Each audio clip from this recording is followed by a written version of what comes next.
Welcome to the Fantasy Football Prophet Podcast, hosted by Craig Phillips and Jeff Torrey. Visit us at fantasyfootballprophet.com. And now your hosts, Craig and Jeff.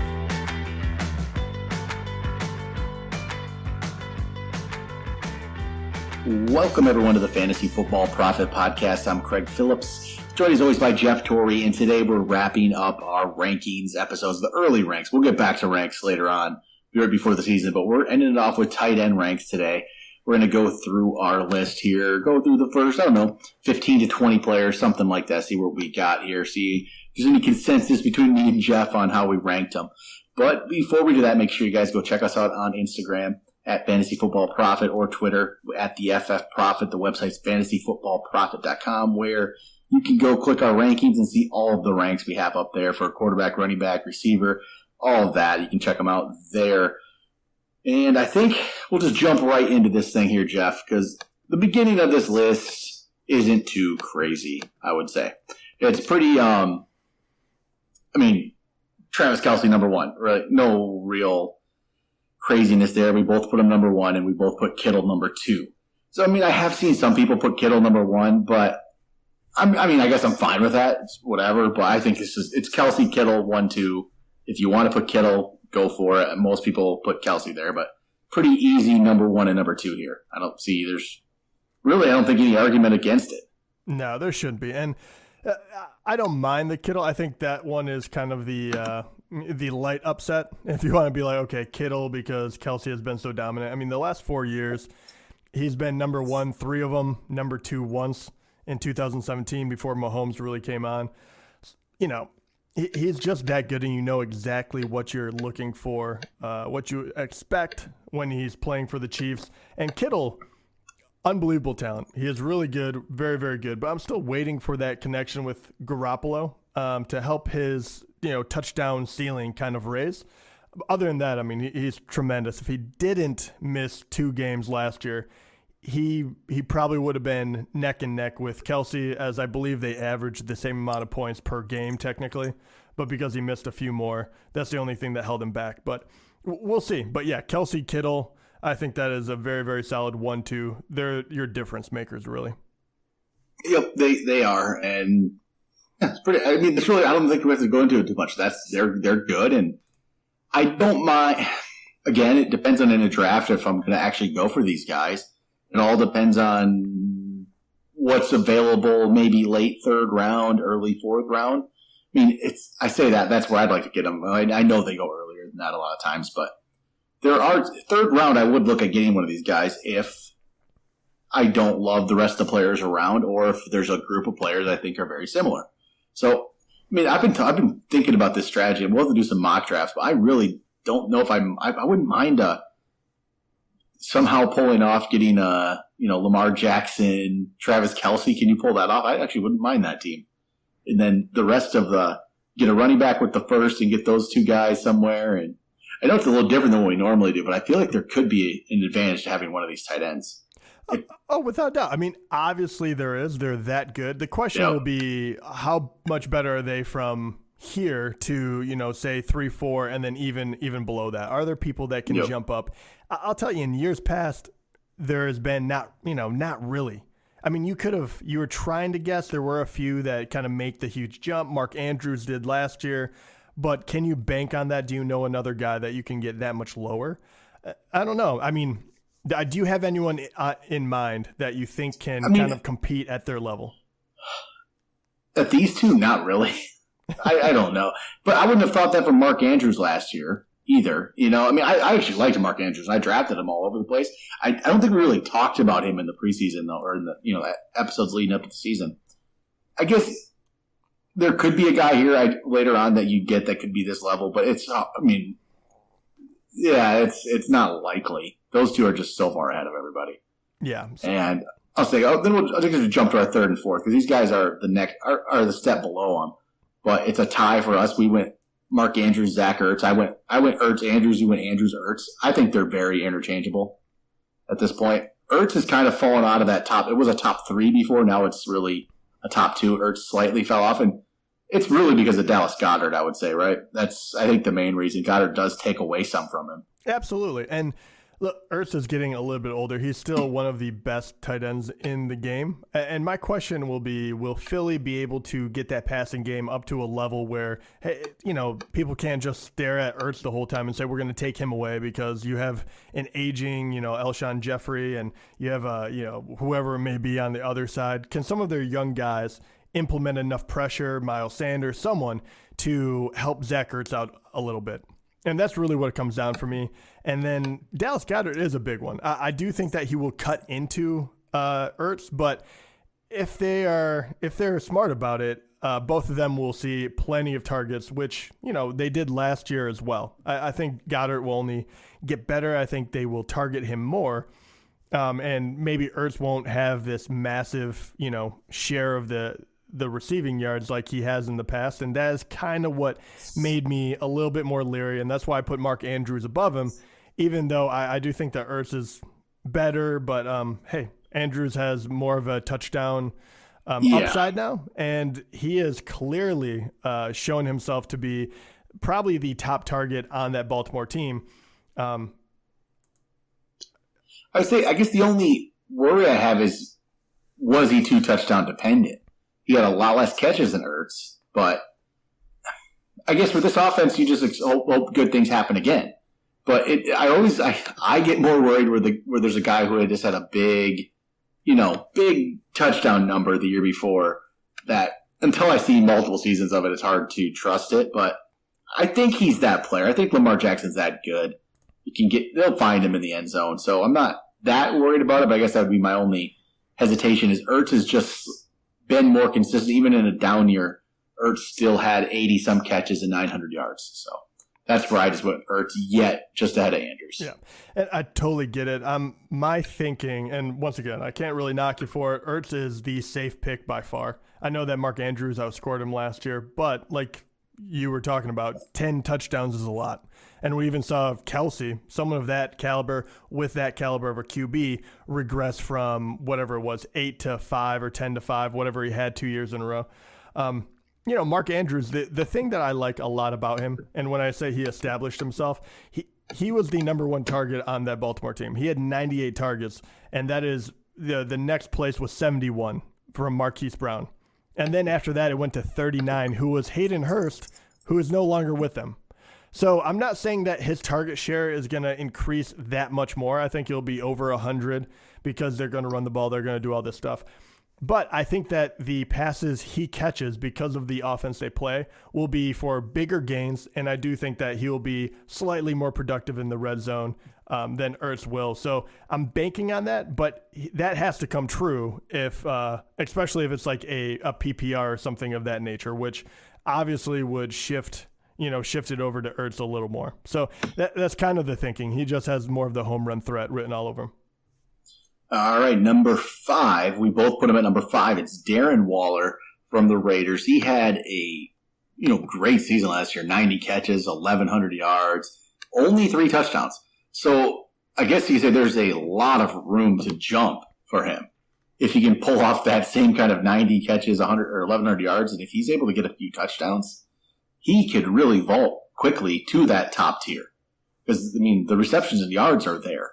It's just no touchdowns.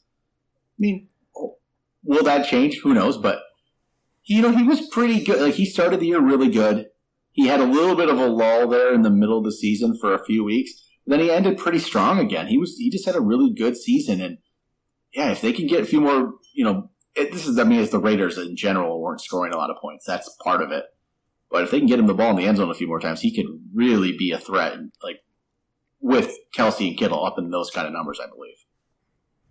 Yeah, he surprised me last year a lot. He surprised everyone, let's be honest. He came out on fire. He did very, very well. And on that team, which was trying to reload their weaponry, obviously they went out and got Ruggs. 2 years ago, they got the new running back. So Waller was a very pleasant surprise, as he really hadn't done anything the prior first 3 years of his NFL career. And I almost wanted to put him ahead of Ertz just because I felt he is going to get the bulk of it. There's no one else there that is even going to push him for tight end receptions, let alone he could, get receiver type numbers because there's just, Tyrell Williams, you have Ruggs, and then I'm not really sure how everything else is going to kind of turn out. So I really liked him, but the fact that he only did it 1 year makes me hesitate, makes me hold back just a bit and saying I'd rather take the safe Ertz. But you're right. I think he is one of these guys that could be in that top, 2, top 3 discussion once again, and because obviously he did it last year. So really, really like Waller. The question is, was it a 1 year thing? And do you trust, the Raiders and how they play ball? All right, number 6, we both, I think, put him at number 6 here, and that's going to be Hunter Henry. Still up here for us. And most of this is based on talent. Yeah, he did show some promise again last year. Played 12 games, 55 catches, 652 yards, 5 touchdowns. Because I know this guy can do so much more. And if he can play a full 16 games for once, I think we can see how good he can be. It's so close to that. Now it's just what's going to happen with this QB situation, how it's going to play out for him. We don't know. But then again, tight end, if you are talented, you jump up our list quite a bit because there's a lot of guys that are okay, but Hunter Henry could be one of the best if health is really the thing here with him. And I'm still going to rank it like he's going to be healthy, and I think this is where he could be, number 6. Yeah, once again, complete agreement with you. Obviously, I've been on the Hunter Henry bandwagon forever, it feels like. But the last few years, he really does have the talent. And the question is, he finally, at the end of the year, looked like, okay, now I'm going to be healthy. Now I kind of have it figured out. It's one of those that I feel like there are more freak accidents than anything else. So I don't want to label him as, injury prone. But if it happens again, obviously that's where he's going. What I loved about it, though, is he missed 4 games. And he's still ranked 4th in targets on that team. Once again, we know that Rivers moved on. And they're going with, obviously, the new quarterback. But the fact that when you miss 4 games and you're still 4th at 76, and the guys ahead of you are Keenan Allen, which had 149. He always gets a ton. Mike Williams, who had 90 and 1,000 yards. And then Austin Eckler, who had 108 and almost 1,000 yards. Obviously, all 3 returning. But I really like Hunter Henry, especially when you're going to be the type of tight end that can go across the middle, that can obviously create separation. I think that he is going to be the best friend of the QB there, assuming that we know who it is, obviously. But, I think Eckler and Henry will get a lot of targets. And Keenan Allen, I think, might actually, and this is why I get a little worried about Keenan Allen, I think his target share might actually go down a bit. And Mike Williams completely dependent on the deep ball last year. So I don't know where that fits him in all of this. I mean, he had 90 targets, caught 49 of them, but he was averaging 20 yards per catch. So if the deep ball isn't clicking next year, look for Hunter Henry to really up his game. If he gets another 20 targets, this guy is in the discussion for very big things, because even last year he had 5 touchdowns. So touchdowns always kind of run supreme when you're talking about tight ends. All right, number 7 for us. We both had the same player at number 7, and that's Rob Gronkowski. So we've been in a lot of agreement so far on this list. So Gronkowski, though, the funny thing is we're in agreement, but we are actually ahead of the consensus in the ADP. He's currently 10th in the consensus ranks, and he's 11th in ADP. But, okay, this is my reasoning for having him at 7. Is like once you get down here in tight end, it's going to be hit or miss. But what if you get Rob Gronkowski, like the actual, the player that was the most dominant tight end we saw? And I know the last we saw him in 2018, it wasn't great, but he wasn't healthy. Maybe that year off has brought him to, he's healthy again, and you can be the old player you saw. He still has the same quarterback, so that's a big deal too. It's just what if? What if he's still Rob Gronkowski, and you can get him as the 7th tight end? And actually, really, we rank him as 7th. You can get him as the 10th tight end, 11th tight end off the board. I can see a scenario where I have Gronkowski a lot because I'll take that chance, and if it doesn't work out, I'll get one of the other guys. So Gronk, number 7. Okay, yeah, without a doubt. And that is my thinking as well. I know that they have a ton of other people they can throw the ball to in Tampa Bay. Obviously, you have Godwin and Evans. That's going to be amazing. But it's Brady still, and we don't know his arm strength necessarily. We're hoping that it's still there and those guys will, reap the benefits. But when Gronk is healthy, he is by far the best tight end we've ever seen. And, I'm not saying to draft him over Kelsey or something crazy like that, but even in 2017, when he played 14 games, he was still the number 1 tight end. And then any other year that he didn't rank at number 1 or number 2, he was hurt. 2018, he was really banged up. It was his final year, obviously kind of pushed him to retirement. He missed 3 games. He finished just outside the top 10. He was number 11, and we thought that he looked really washed up. And then he was number 1 in 2017. 2016 only played half a year, was number 22, and that's when the injuries started worrying. But the 2 years before that, number one, only missed a game apiece. So this guy is, I think people kind of gave him the too quick to kind of push him to the side and say he's over. When if you're worrying about injury, that is definitely something to worry about, right? He is a big guy that takes a lot of, battering and bruising. But we also saw Le'Veon Bell take a year off, come back, play an entire year of getting just the crap beat out of him for the Jets, and he looked completely fine. So I think a year will do this guy a lot of good.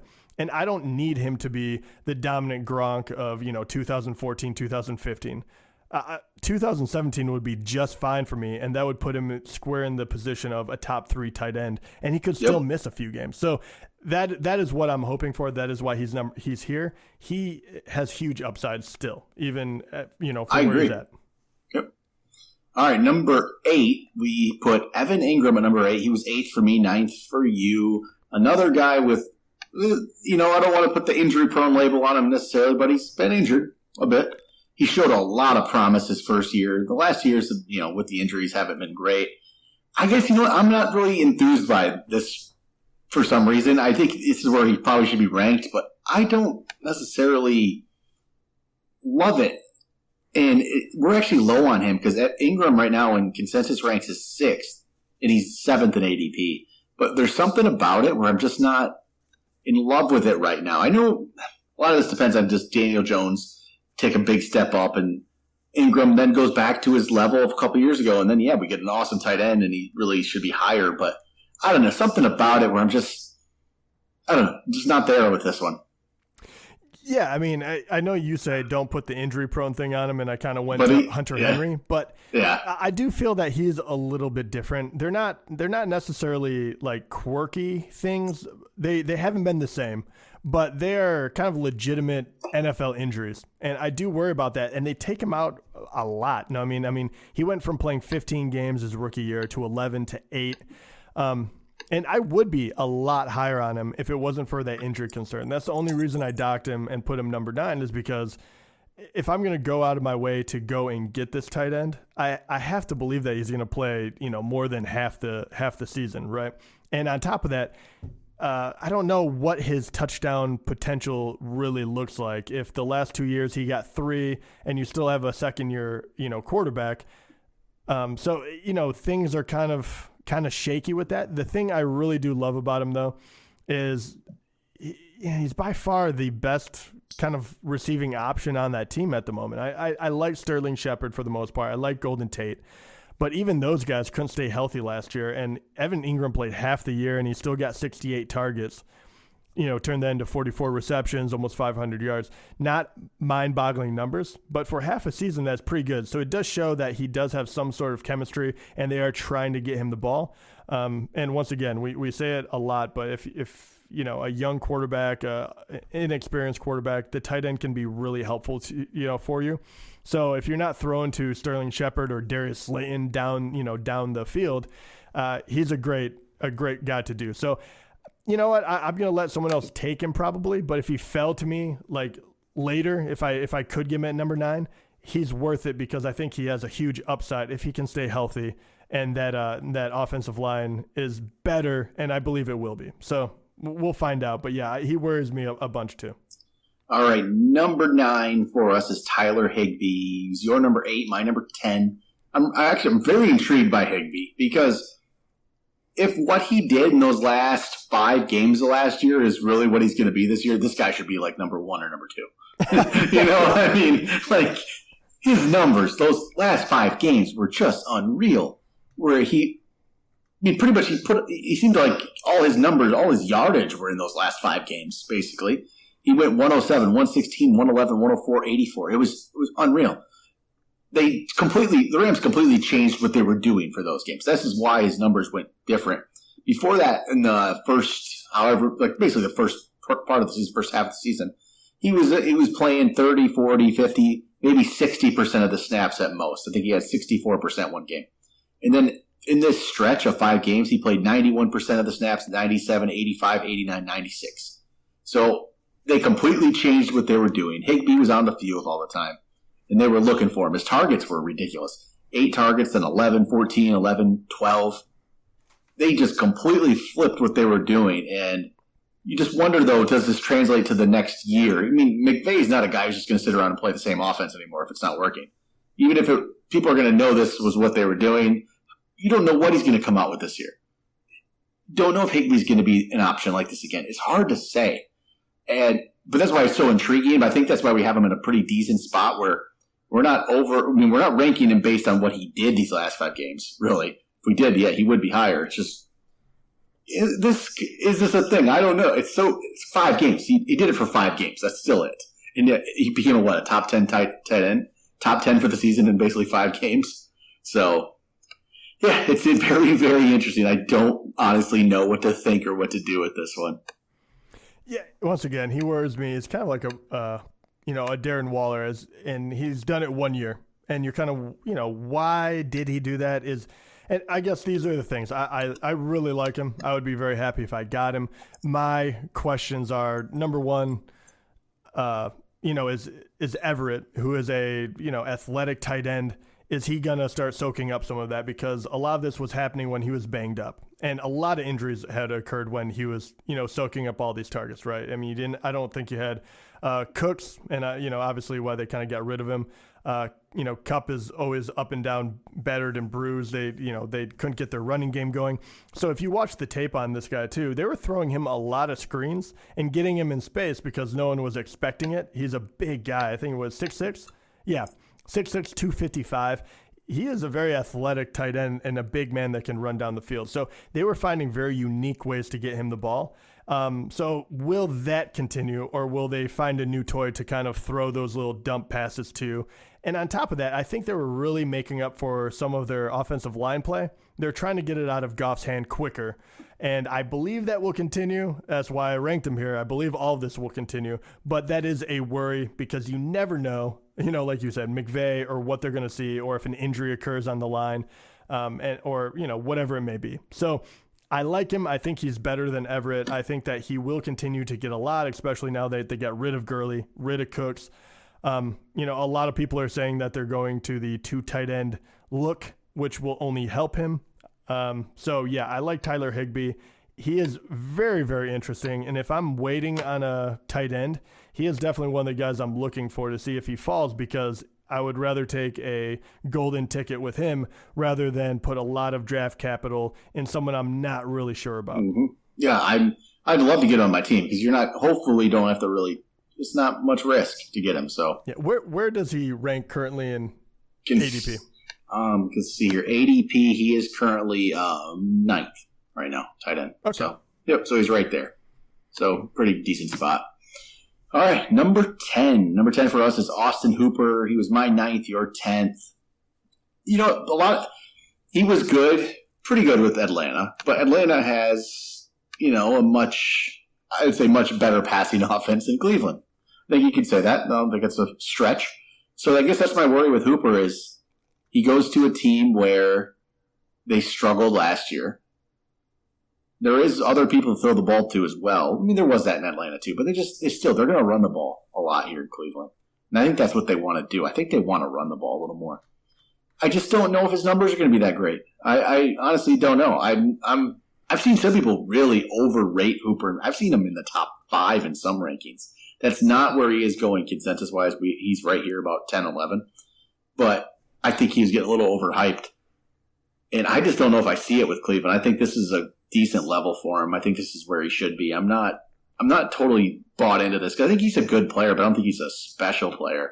And I don't know how this offense is going to be. I like Baker because he's ranked lower, but it's just I'm not confident in this at all. So Hooper, yeah, 9th, 10th, 11th, somewhere in there. I think that's a decent spot for him. All right, I'm waiting for us to disagree on one of these guys because I have the same feeling. I think Austin Hooper in certain circles has gotten overblown. He's ranked 7th the last 2 years. He is a very fine tight end. And in Atlanta, he got really comfortable with Matty Ice and he did his thing. And I do believe that Cleveland went out to – first of all, they went out in order to kind of take care of some glaring issues, right? Number one is their line. And they got 2 new tackles. You'll hear me talk about it all the time. I think Mayfield will do better this year. And they went out and they got Hooper because they know if we get it out of Mayfield's hands quicker, he won't get hit as much. His numbers will improve. They'll be able to move the chains a lot more. So all of that is good, and I do believe that is the reason they got him. I don't think his numbers are really going to go down a whole lot. I mean, last year he did miss 3 games, just so you have an idea. But, he had 97 targets, 75 catches, almost 800 yards with 6 touchdowns. Right? I think that is very doable in Cleveland, but I don't think that he is going to turn into a 1,000-yard receiver all of a sudden. So I think that he is a safe top 10 guy, but he does have some worry. And without that, that extra ceiling or that extra what if kind of oomph, I think there's other guys I would rather have. But I think he's a completely fine tight end to have. I just won't ever be looking at him as excited to get him. You're saying something about wanting to disagree. We don't have much disagreement on this entire tight end list. I don't know what it was this year.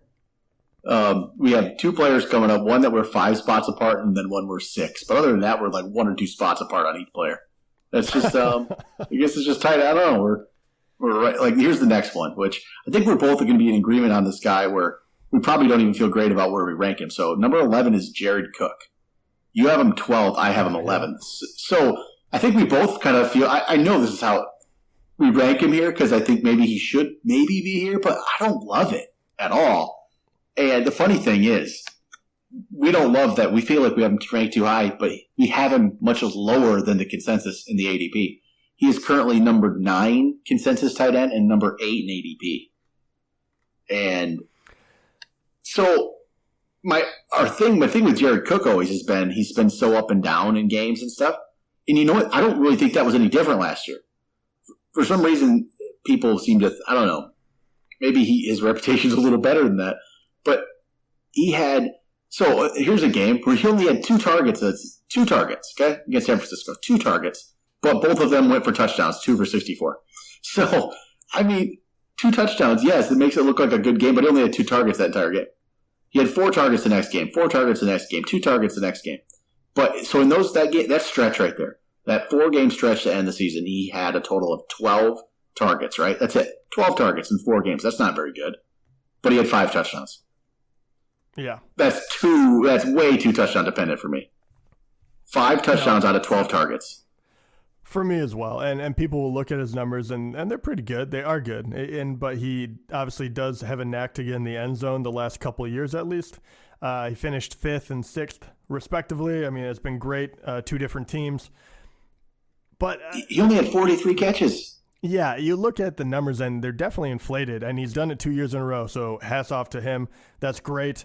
But if you're drafting him in the top 10, I think that, that target number is way too low. And also on top of that, I think obviously I love New Orleans. I think they have a great offense. You can just put money in the bank with Breeze, and you have Kamara and obviously Mike Thomas and all of that. And adding and having those guys and making sure they're healthy and adding in Emmanuel Sanders, which I think is an amazing pickup for them. I think that is the perfect spot for him. I just see that Jared Cook, unless people kind of get injured, banged up, or something of that nature again, I think that more than likely his touchdowns go down a little bit because his targets don't go up, and it kind of just evens itself out percentage-wise. maybe I'm wrong, but I can't count on that. It's like it's worse than what like an Ebron a couple of years ago was when he was just that huge red zone target. Because I don't really look at Jared Cook that way, even though he's been able to get in the end zone quite a bit. Yeah, I can't see a scenario where he's on any of my teams because around where he goes, I'm going to gladly get one of these younger guys that we're just taking a chance on, right? And I'll say you the next one. So the next guy on our list is Mike Kosecki, number 12 for us, number 14 for you, number 12 for me. This is complete guessing and hoping that what he did towards the end of last season carries over. Coming into his third season now, this is kind of when it happens for tight ends. And it wasn't like the numbers weren't great either. They started to pick up a little bit. And this is just hoping that he takes the next step, right? That's all we're hoping here, that you take that next step, which happens in tight ends, as they get a little older here, as they get into like a third year, fourth year. And that's just more, we're projecting that, hoping it happens. There's no guarantee, but I'll take a chance on it. That's where later on in these drafts, that's why I'll take players like this just to, if it works, great. That was kind of like the Mark Andrews thing last year. People would, same level. You take him, hope he took that next step. And I think Kosecki's that guy. He's a talented player. He just I don't even say he didn't live up to expectations. I think expectations were a little high for a young tight end. It just doesn't happen that quickly usually. So people, overhyped what he could do right away. Yeah, I agree with you. I think he is a very talented guy. I think that he will be a good tight end, and I think that the fact that he was on the Dolphins was also in play, right? It's hard enough for a tight end to really come out and shine immediately, let alone being on a team that, anyone has a hard time coming out and really showing out. I mean, we talked about Devontae Parker and all these other guys that we thought, Drake. A lot of guys are really talented that were on that team, but it was just a little dysfunctional for a few years. I think it's much better now. I really like the direction they're going, and I really like Kosecki, but I'm wondering if it's still a year away. And maybe I'm wrong. This is why I like your pick of getting him this late because, if he is great, you throw him back, you get a new tight end, no big deal. But if you're right, you get the guy on the cusp of being in the top 10 for nothing. And what I like is the fact that the last 6 games, he scored 5 touchdowns, and he, his target share was, going in the right direction. It was 7, 7, 5, 8, 12, 7. Wonderful. My worry is that was with, Fitzpatrick, and I don't know with Tua what is exactly going to happen, and, will he mesh as well with Tua when he eventually takes over? I feel like he will. It's only a matter of time. So that is my worry. I would give him one more year, but I think the talent is definitely there, and he's showing the improvement. All right, next, let's go with these next guys. We're just kind of now, we're in the young guys. We're hoping can make the jump. So next up, number 13, Noah Fant. 11 for you, 16 for me. He showed a lot of promise last year. He has what might be a good young quarterback. I guess we'll still figure that out. I think Locke is decent.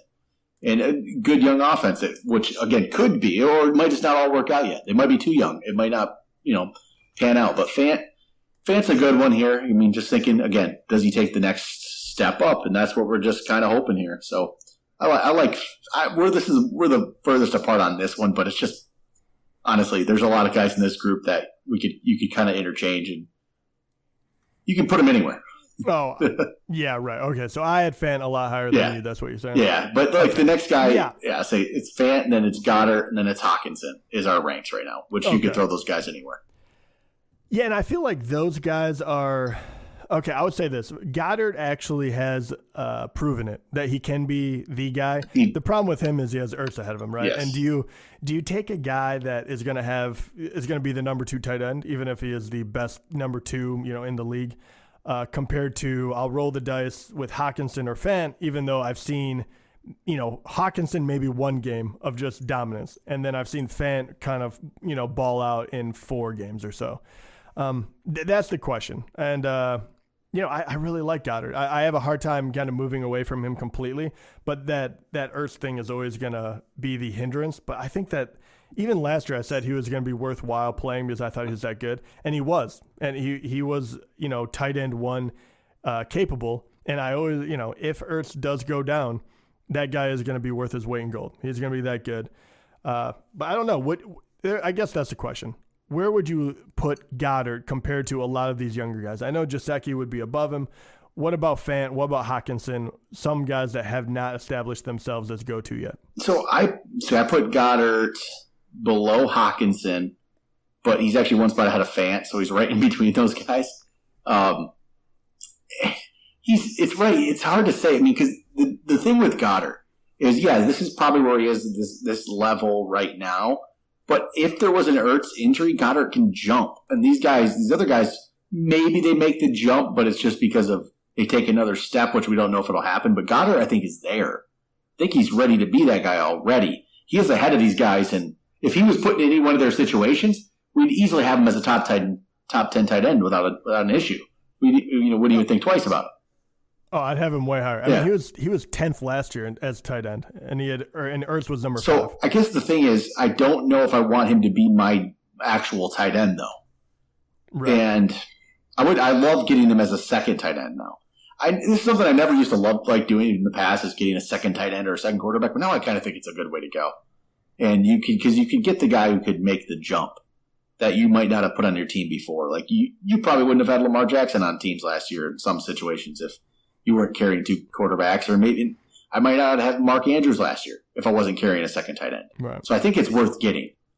It is, and I think I like your point here, because I think the distinction to be made is when you see someone that is clearly skilled, but for whatever reason he hasn't done it yet, or whatever it may be.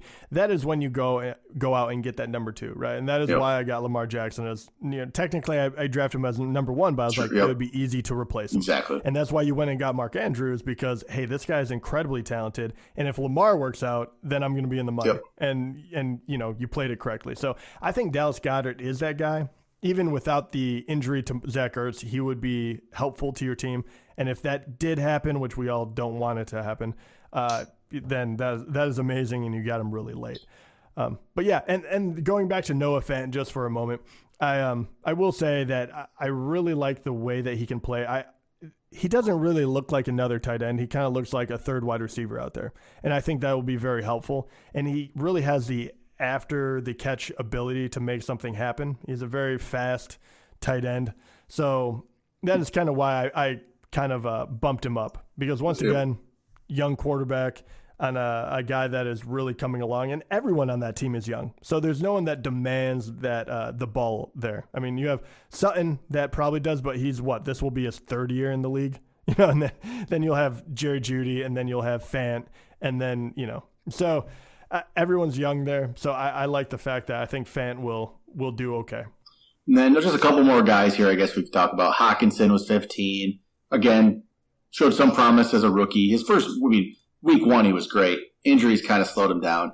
Again, if he's as good as advertised, he could really take a jump, but it might not be ready yet. It might be year 3 before that happens. So this is, you could take a chance put him as your second tight end and see maybe with Stafford there for the full season, he could really make that jump, because he's supposed to be this good. He better be that good, being drafted in the top 10. I thought I was going to have to eat my words, because I was so angry at Lions for taking a tight end with a top 10 pick. I thought it was the height of stupidity. And after that first game, I was like, okay, well, maybe I don't know what I'm talking about. And then the rest of the year came, and I was like, nope, that's not right. So hopefully he can live up to the top 10 hype, which I don't know. I don't know if he can. Let's hope. And then number 16, this is Johnno Smith. He's 19th for you. I put him all the way up at number 13. I really like him. I think this could be a player who could jump, and I think I'm going to have him on a lot of teams this year. Oh, actually, sell this one to me, because he did not really come on the radar that much. There's, I guess, multiple reasons. And, he's shown an increase every year that he's been there, but that's with Delaney Walker. No more Delaney Walker. So last year, still, I guess, 35 catches, 439 yards, 3 touchdowns. Nothing that great. But I've seen enough promise in him where I think now without Walker, and the fact that I like the offense now, I think it fits with, Tannehill really came on, obviously, a good running game. I think they're going to look to use the tight end. And you got what, A.J. Brown? But, okay, A.J. Brown I think is good, but I don't think he's just going to be this, target hog. I don't think he's going to get out of the targets in the world. And Corey Davis, it's Corey Davis. We haven't seen anything yet from him. So I just believe that Smith can take away a lot of these targets and take some of the Delaney Walker targets and really become a good player. I've just been watching him it's been a few seasons that I've been hoping he would get an opportunity. I think this is where he's going to get that opportunity and just take a jump. I think the offense fits him. I think everything about it is good. And you can get him, let's see here, as the 17th tight end right now. I love that. I'm going to have him on so many teams. It's just pretty much all my teams are going to have Johnno Smith on them. I like the way the team's going. I like the offense. I think it's going to suit him. So Smith is up to 13. I tell you the truth, because his numbers were so low, I didn't really give him too much of thought. But I like your point. And as I was looking up really quickly, because obviously I like Tannehill. I think that he is a very good fit in Tennessee. He did very, very well last year, fantasy and in games. And Johnno Smith and him did seem to gel. His numbers did increase as Tannehill was the starting quarterback. And in weeks 6 through 17, where Tannehill started, Johnno Smith was actually 14th. So not that far off the beaten path from now becoming the starter and perhaps having a bigger role. So I don't hate that pick at all. I think it's kind of under the radar. All right. So this might be the last one we actually talk about here because we have to, because I believe this is the player that we will actually get the most flack for. And it's going to be Hayden Hurst. So Hayden Hurst comes in number 17 for us, 17th for you, 18th for me. Consensus-wise, Hayden Hurst is currently 12th. And he's going off the board at 13 in ADP. People love Hayden Hurst now being, with Eminem there on Atlanta. And this is a complete guessing game once again that he's going to take a jump because he's in an opportunity. They think he's going to take over the Austin Hooper role, which maybe, he could do that. He was good, but he got beat out by Andrews. Andrews was better. I think Hurst can be good. He's also, he's not young. He's going to be 27 when the season starts already. So I don't know if maybe he's already to this level where he's going to be. I think he will be obviously better than his numbers last year. He'll be good. But I think he's getting slightly overhyped, and I'm honestly not sure all these extra targets are going to go to him. I think a lot of them can go to Calvin Ridley. So I'm not completely on board with. I think Hurst can be a good pickup here in this part of the draft, but when he's going 12th, I don't know if I love that. I'm not sure if I'm there for that one. I'm not really on board yet with Hurst that high. Yeah, and my problem is not really with Hurst. I think that he is a talented player. Once again, you take everything with a grain of salt in the preseason, but they've already come out with talking about how he's one of the most athletic tight ends we've ever seen, kind of deal. It's kind of just talk at this point. My question is, he's never been that number one tight end yet. I do think he's talented. I think that he'll be good for this team. I think that was the correct move to make after Hooper is gone. But it took a while for even Hooper to get going in that team. The last 2 years, he did get a lot of targets. I think I'd have to look this up. What do you have, 88 catches last year, or was that targets? I would have to look that up. But 2 years in 2016, so 3 years ago, Hooper still wasn't targeted that heavily. He was pretty much non-existent. And then you start wondering, I shouldn't say non-existent, but you start wondering because, okay, here we go. I'll pull it up. So you have Hooper, and this is 3 years ago, and he only got 27 targets, right? And he was the number one tight end there. So you start questioning, you think of Atlanta, and they had, they've always had these really good tight ends, and Matty Ice always throws to them. But when they didn't have someone they really trusted, they went to different places. They had, they involved the running backs a lot more. They involved a third wide receiver and Taylor Gabriel that year a ton more. And now you even have a better number two, as you said. You have Calvin Ridley, right? You have Julio. And now that Calvin Ridley can actually take a larger one, we could all see him with, more than 100 targets, Julio with more than 100. You can throw to Gurley if he's on the comeback path. And all of a sudden, instead of the Hooper role, which everyone is kind of assuming he's going to slide into, he'll get 60 targets or something. Maybe, that wouldn't be bad. But that does not relate to a 12th, spot of picking him up necessarily. So I think he is one that could rise the quickest, but I'm not going to draft him at number 12 when we have a bunch of other guys that we clearly kind of outlined why they have a better ceiling. But he is definitely one of those to watch. I'm not taking him off. I just think that the hype on him is really high right now. Kind of the same way Hooper is talked about because he did well in Atlanta, so he should be even better in Cleveland if people think that way. I think that is the kind of the thinking that we just have no proof yet. All right. Then I guess we'll don't really have to talk about these guys much, but we'll end it off 18, 19, 20s, Eric Ebron, Jack Doyle, and Irv Smith Jr., which Irv Smith Jr. is another one that could take a jump.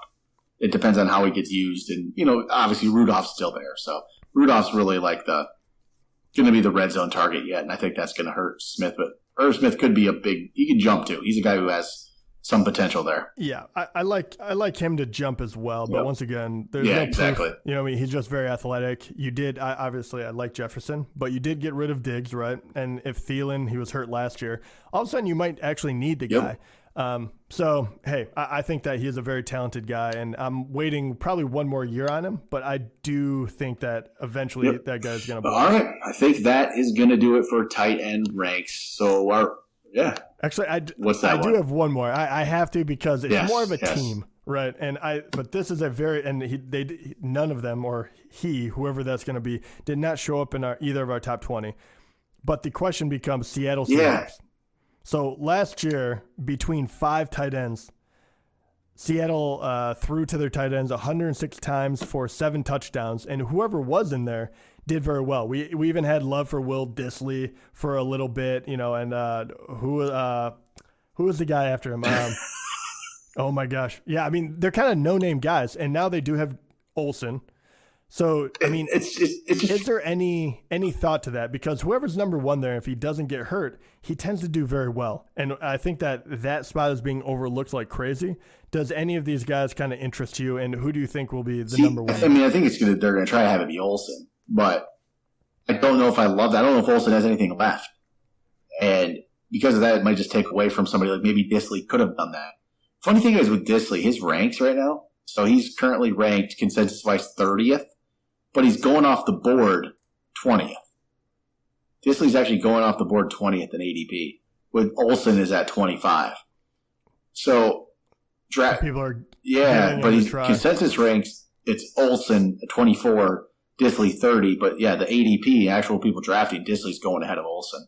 Which, you know what, I think that might be the way to go, because I don't know if there's much. I don't think Olsen has room to really have a big season. I don't know. I think I think he's kind of done.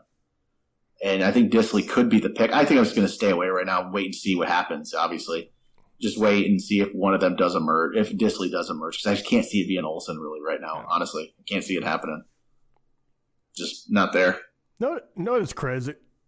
Crazy. As I'm looking at this, I got to make sure this is for the entire year. Yeah, okay. So 2019, receiving for Seattle, and obviously we're fans of Russell Wilson. He always finds a way to get it done. He had over 4,000 yards last year.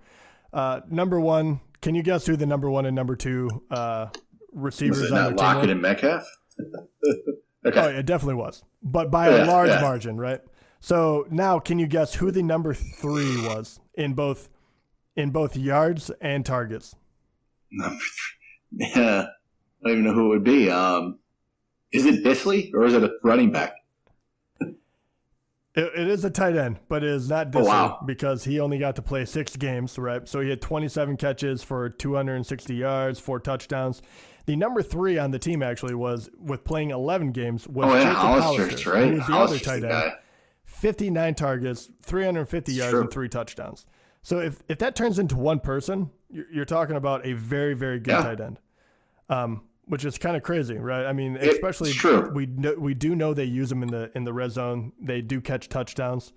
We'll see if they actually. So I don't know. I think it's a very interesting one to watch. If Olsen can stay healthy and he looks somewhat decent, I think that he could be a great, kind of a great waiver pickup. But yeah, it's just one to look at because surprisingly enough, their tight ends, whenever they played, whoever it was, played very well. But they just kept playing the shell game because they were always getting hurt. Yeah, that if it was one tight end, that can be a really good player. It could be. I can't see it being Olsen though. I don't know. I think he's not there. I think he's done. But all right, that's it for ranks. A couple other things here, I guess, quick. If anybody wants to help us. So in this, on Instagram, there's something called the Throne League, where the listeners and the followers of each show get to help pick us our team. So that draft is actually starting this Friday, the 19th. So if you want to get in on that, go to Instagram, Fantasy Football Profit. You can kind of help us out and vote on these picks. Basically what we'll do is we'll have a couple players nominated every time that we're up, and we'll draft them on our story polls. So you guys check that out. We actually got the number 1 pick, Jeff, in that. So I don't think the listeners are going to screw us and make us pick somebody other than McCaffrey, right? So it has to be McCaffrey, number 1. Sure hope so. The poll we'll put it up Thursday night, so make sure you guys go check it out. It's going to be McCaffrey versus Barkley. That's all it's going to put up there. It's going to be McCaffrey versus Barkley. So go vote. Just vote for McCaffrey. And we'll be set. And so also another thing here is, looks like we are going to get to give away an invite to the Scott Fish Bowl, which is, I think, pretty cool, to one of our listeners. So I would say the way we're going to do this is what? We're going to have somebody basically give us a 5-star review on iTunes, Apple Podcasts, whatever you call it. Send us a message on either Twitter at the FF Profit, Instagram, Fantasy Football Profit, email us at fantasyfootballprofit@gmail.com. Show us that you reviewed us, and we'll get you in to a drawing, essentially, for that spot. Let us know why you want in the Scott Fish Bowl, which is always an awesome league to be in. Normally, we've gotten, I think, 2 spots for a few seasons. This year, we have just the 1 spot and then 1 giveaway spot, that league is crazy. So I think if you haven't heard about it, go check it out. And if you have heard about it and wanted to get in, make sure you give us a 5-star review and send us over to us, and we'll, you have a shot to get into it that way. So that'll be a fun one, Jeff, because you actually got the official spot this year. I don't have one, so we'll draft it. We'll draft it as the Profit team. however it works, yeah. But yeah, it is a lot of fun. I mean, we had a great time last year with it, and made the run into the playoffs. So, and every year they change the rules to it, which I really, really love, because it keeps you on your toes. You can't do the same thing. You have to look into it. You have to kind of create a strategy, and then everything goes kaput when you draft, because everyone has crazy ones. So it's a lot of fun. You'll definitely don't want to miss out on that. And then also YouTube, we are going to, after all of this craziness has gone and this year has kind of gotten back on track, we are going to start recording video again, and we are going to put them up on YouTube. So go ahead and subscribe there, and you'll start getting notifications when we put out actual videos. So please do that. But this year is starting to gear up. I'm getting very excited now. I think it's going to be a really cool year. Hopefully it looks like everything's trending towards playing like normal. So that's my only worry. But I think it's all going to be good. I think we'll have a season. So it's going to be, good times. I want to get some mock drafts done, actually, Jeff. That's what I was thinking about. I think it's time for some mock drafts here soon, because that's where it really starts to feel real again. Doing some mocks, which we'll have to do these in the next couple weeks. But next week, I think we're going to do our question marks episode. So we'll talk about a couple players that each of us will pick about 3 players that have question marks on them. And maybe one of them, which we didn't talk about, we haven't had a chance to, is Dalvin Cook in his holdout situation. So it always has to be somebody. Yeah. My guess is he gets a deal done. I don't think he's asking for the moon. So, but you never know. You never know, especially with the holdout in the year. Maybe Vikings just say, no. Has to throw in the wrench into it. I hate it. I hate it every year. But I never know what to do with those guys. But all right, that will do it for today. We'll talk to you guys next week.